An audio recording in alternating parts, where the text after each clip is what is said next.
What's up, guys? Welcome back to the MSR Workshop. So I have a really awesome video for you today. This is an exclusive video that it's the first time this video has been done in English on the internet anywhere that I can find, and it is the first time that an American reviewer has reviewed this particular product. So it's pretty cool. I think you'll like it. Stick around.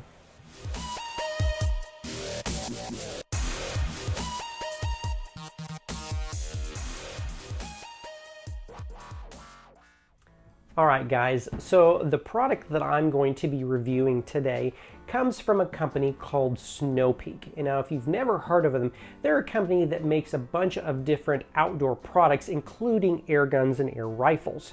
Now, this particular air rifle is a very unique air rifle, and I was drawn to it just because I have a similar looking air rifle that actually belongs to my father that he has, and I wanted to kind of get one similar to that. But another thing that drew me to that product, or this particular air rifle, was the price. And for what you're getting, it seemed like a great deal. Now, unfortunately, I could not find information about this really much at all on the internet. There are a few videos on YouTube that have been done on this, but they are all in different languages like Spanish, and I believe there's even a couple other ones, maybe, and some German ones. But this video today will be the first English video on this particular air rifle that I have been able to find. Now, this is the Snowpeak MAT300. It is an Olympic 10-meter air rifle. And so let me get the camera down here and I'll open up the box and I'll show you what we got. So before we open up the box, let's talk really quickly about what this rifle is and what it looks like. So it comes in a very nice laminated wood stock. This is the MATA MTA300. It comes in a 570 millimeter barrel, only comes in 177 caliber. Velocity, now this is for 10-meter air competition, so they say the range for speed is 557 to 574 feet per second, but it is internally regulated, so we'll see if we can't bump that speed up just a little bit. Also, they don't tell you what weight of pellet they were using for that.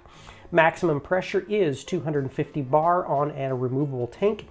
You have a beautiful laminated wood stock. Dimensions are 1080 by 170 by 45 millimeters. And the weight is actually a little bit lighter than some of these laminate stock guns at 3.5 kilograms. Comes with a fill adapter, a few set of O-rings, and a basic user manual. So let's go ahead and open this thing up and see what it looks like. So it comes in a hard case, not a very big hard case, and unfortunately this case will probably become unusable as soon as you mount a sight on top of the gun, unless you want to remove it every time. Now, opening up, it is hard foam cut out for the gun. And as you can see right away, very beautiful looking gun. You have blue and brown and white and just different laminated colors on here. Really like the look of it. In the box, you have the Snowpeak manual. And the first page, you've got just different adjustment things that you can make on the rear stock, as well as the cheek rest. Also, this page here is talking about your trigger, and you do have a fully adjustable trigger, so you can set the trigger weight from as little as 90 to 200 grams. And you have multiple screws that you can actually adjust the trigger weight. Trigger slack, and you really can't see it in here, but there's actually a little thumb wheel. So if you want to increase your trigger weight, you just rotate a little thumb wheel up in here and it will do that as well. Next, it talks about the Olympic style diopter sight. This would be the one that would come mounted to the rear of the gun, and there's a little bitty peephole, and then you have your adjustments here, as well as left and right for your windage.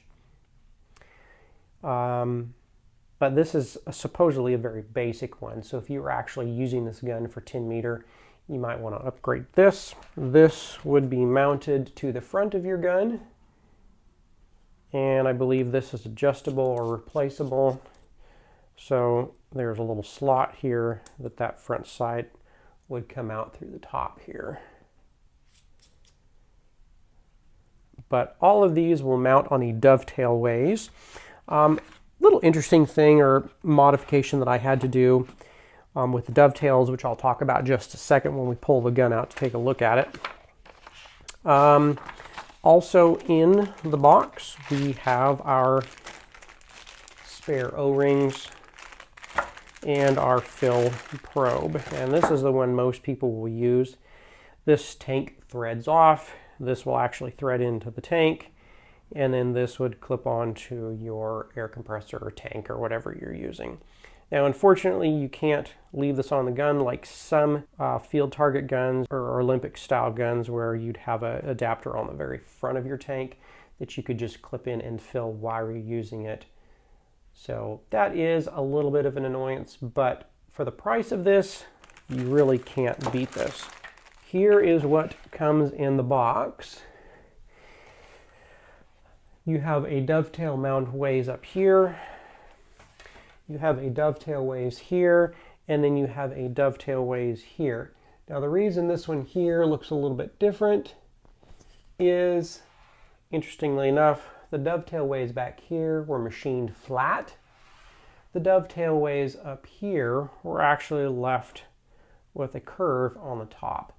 So I have added this Picatinny to the dovetail rail up here, which I do plan on adding a scope up here, and this was round. And so this style of mount, which has got a really shallow dovetail grip here, would not clamp in here properly. So I actually unscrewed the tube, 2 screws on the bottom, one here and one here, and then the whole action just lifts right out.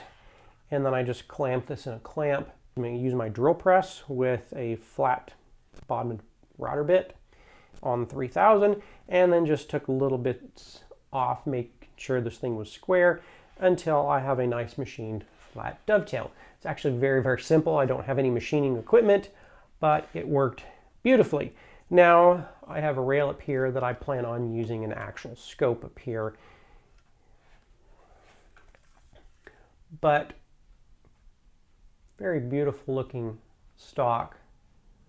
Adjustable cheek rest with a couple mounting screws there. And then the rear is machined aluminum that is adjustable as well. And if you wanted, I bet you could add some adhesive backed padding to that. And then this does go up and down as well as in and out, or you can cant it back and forth. So taking the tube out, you just grab and unscrew.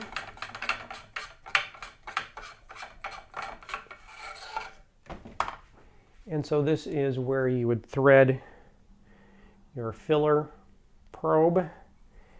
And then on the front, you do have a nice visible gauge that says it goes to 250 bar is the max fill for this particular tube.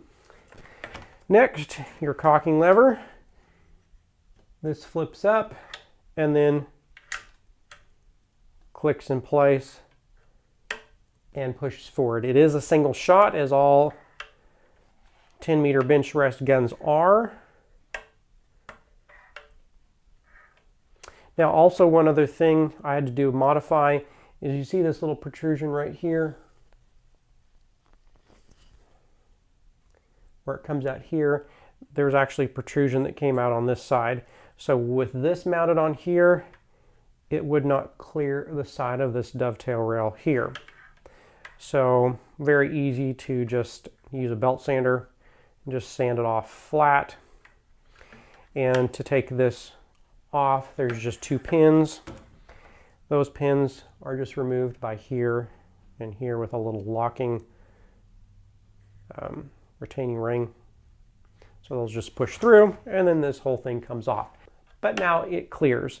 So now we'll go ahead and get a scope mounted up here. Hopefully it clears the sights, or not the sights. Hopefully it clears the windage knob on the side. but we'll have to see with that. Also, it does say in the manual to not dry fire this. I have not fired this yet. I have not pressurized the tank. So you guys are coming along for the journey. And we are going to see if we can't modify this to shoot a little bit faster. But first we're going to check the groups and how accurate it is out of the box before we do any other further adjustments on it, other than just mounting this rail and a scope to the side. So let's do that right now. All right, guys, so we are out here with the Snowpeak MAT300. We have got this fitted up with the Scopemate S28. This is the 4K scope cam. We have got the Garmin Chronograph out to see what we're shooting at, and we've also got it mounted up with the Vector Optics. This is the 10 by 40 by 50. So with all these mounted up, I did have to do a little bit of modification with the cocking lever, and I will talk about that at the end of the video and how I did it and how you can do it if you choose to mount a big scope up like this. So let's go ahead and do some shooting, see what our chronograph results are and how this thing groups. So let's get started. Okay guys, so I have got a few pellets out here today. First off, we are going to try the, whatever this brand is. I don't know how to exactly pronounce it, but these are the 7-grain wad cutter pellets. I would think wad cutters would be primarily what this gun likes. And then these are an 8.2 grain. So we'll see which one they like better. So we'll go ahead and fire up the scope cam. So we'll shoot 5 of each. We'll start with the lighter ones. And we'll get a look at the chronograph results here.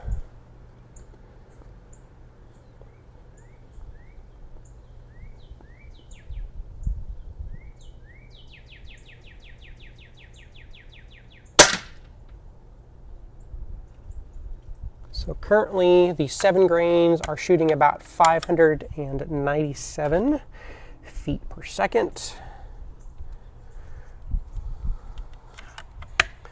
We'll do groups of 5 in these little circles here.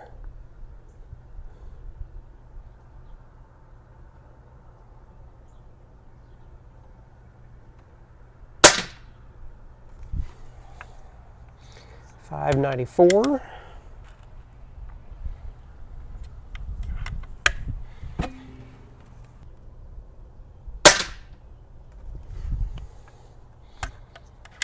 $593.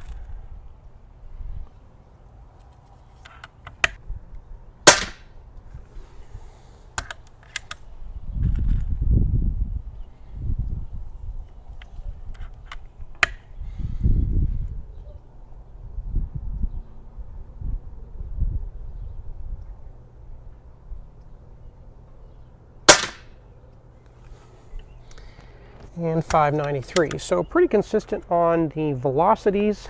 Now let's go ahead and switch to the 8 grains and do another 5 group set and see what the difference is. There is a bit of a breeze out, so if you're shooting outside with really light pellets like this, any little puff of wind is going to throw them off.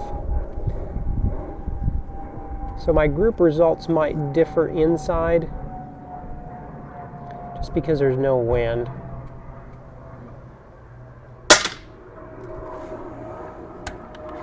So 567, that's where we drop down to with these little 8 grains.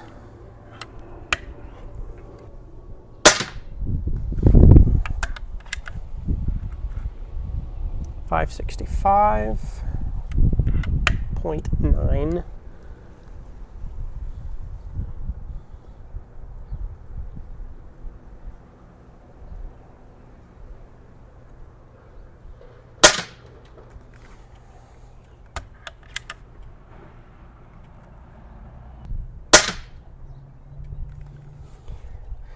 $567.3.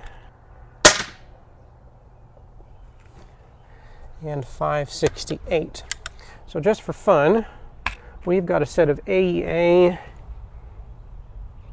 8.72s, and they are in the Diabolo shape. See what these do. See how much it drops our feet per second here. 558, and we are not even on the circle here, but let's keep shooting and see if at least it's consistent.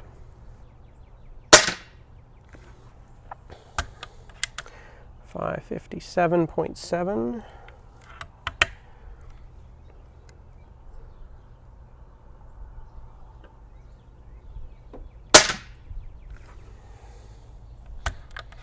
557.7.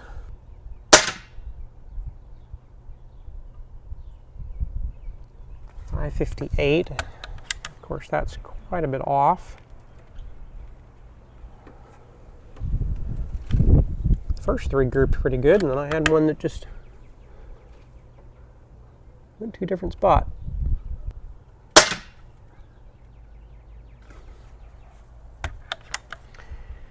And that was way off. And off once again. So 550 is consistent velocity, but obviously I think the heavier pellets like to be shot faster, especially the Diabolo shape. Let's jump back to these 8-grain wad cutter pellets. Try them again.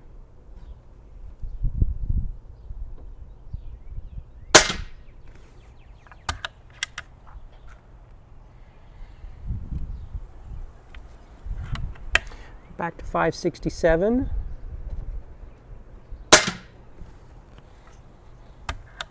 566.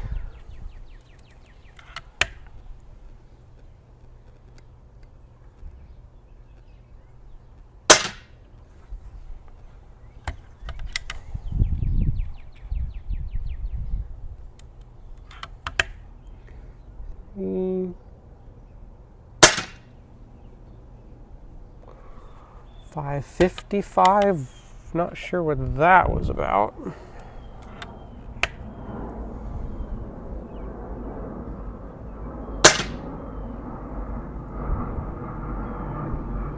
Back to 570, so let's see if we can't adjust this just a little bit.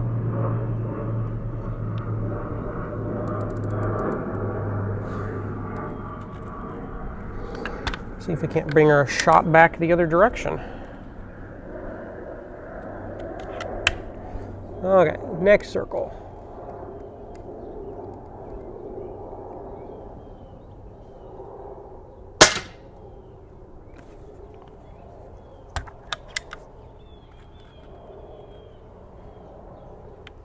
Of course, I could be getting low on air too, so I'll check that here in just a second.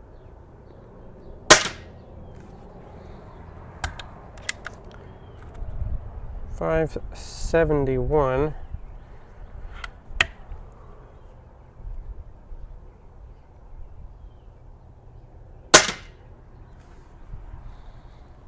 573. Not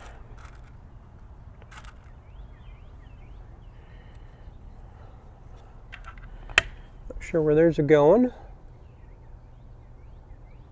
That was a hole in a hole. 570.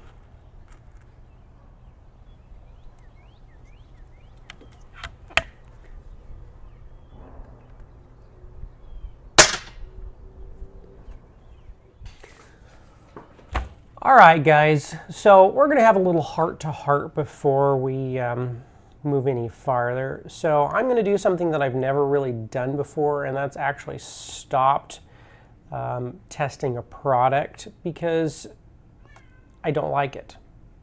And let's talk about why. So off camera, I tried my best to go through every part of the rifle and tried to get it to shoot consistently and accurately in the same spot. Because this being marketed as a 10-meter rifle, you would think you need hole within at least 10 meters of distance. Well, I was shooting at about 19 yards, and I could not get it to hit the same spot consistently over and over again. I adjusted the hammer spring, I adjusted the regulator, I tried every kind of weight and brand of pellets I could think of. I even tried some all copper pellets, which oddly enough, those were the most accurate. They were the copper ones, the diabolo shape, and I can't remember what the grain was. I think they were around 8 grain, but I could be wrong. I'll throw them up in the description. But at the end of the day, I just couldn't figure out how to get the rifle to shoot accurately. Now, the regulator settings on the feet per second was very accurate. So that led me to think that it had to do with the rifling and the barrel itself.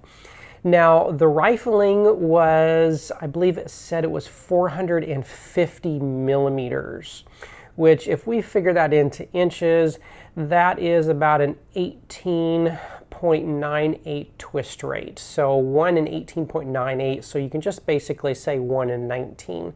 So a 1 in 19 twist rate on a 10-meter rifle, and somebody out there correct me if I'm wrong, seems like an awfully slow twist rate, because in order to stabilize a pellet, you have to have adequate spin.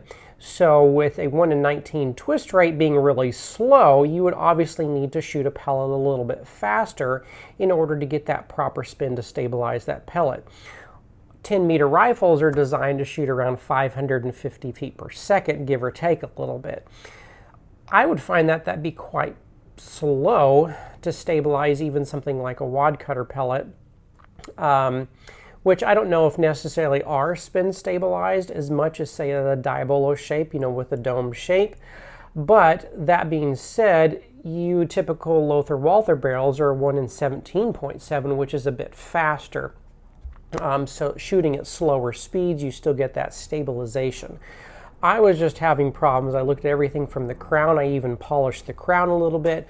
I did run cleaning patches through the gun numerous times, and what I found, I actually having to run a bore brush down it, and that was a brass bore brush, because there was some surface oxidation on the lands and grooves inside the barrel, and so I was getting out like brownish colored bits, which makes me think that the inside of the barrel had a little bit of surface rust on it because it was a steel barrel.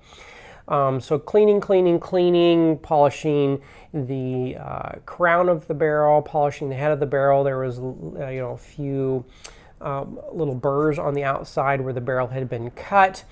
Doing my best just to do everything I could to get that pellet to stabilize and shoot consistently time after time, and it just didn't do it.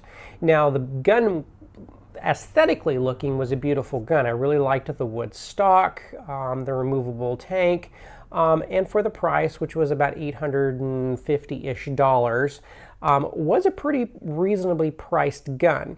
Now, on the price note, really quickly, I did have to pay import duties, which I was not expecting. It wasn't disclosed when I bought it. Now, I know you can say that, well, whenever you buy something from another country, you're always at risk for paying import duties. But I had to pay $350 worth in import duties to get this gun into the country. So that brought me up to about an $1,100 price tag, which I could have got and bought another gun that I know out of the box would have shoot immensely more accurate than this gun. So I made the decision to go ahead and just turn around and sell the gun. And actually within 10 minutes, believe it or not, I actually sold the gun. Maybe lost $100 on it, but I was okay with that. And I'm hoping that the home that I sent it to is happy with it. But I am left with this video, which I did some testing on it. Just wasn't happy with it. Now, the only thing that I did not test was actually slowing the pellet down some more. Now, that could have been my ticket, I don't know, but I was shooting on an outdoor range, which, wind and weather affect pellet trajectory a little bit, and shooting a 7 grain or 8 grain pellet at those speeds, you really don't have the spin stabilization to make them shoot accurately, and any little puff of wind is going to throw you off. So there is that. It's definitely an interesting platform, and I hopefully maybe the Snowpeak people see this and choose to speed that rifling up just a little bit, or source their barrels like most gun manufacturers do and get them from a few reputable sources like Lothar Walther. If you guys have any comments, questions, or suggestions, be sure and leave those below. I do continue to make more videos, and so if you'd like, be sure and hit that bell notification and you can stay up to date for all the things that I do. Thanks again, guys, and have a great day.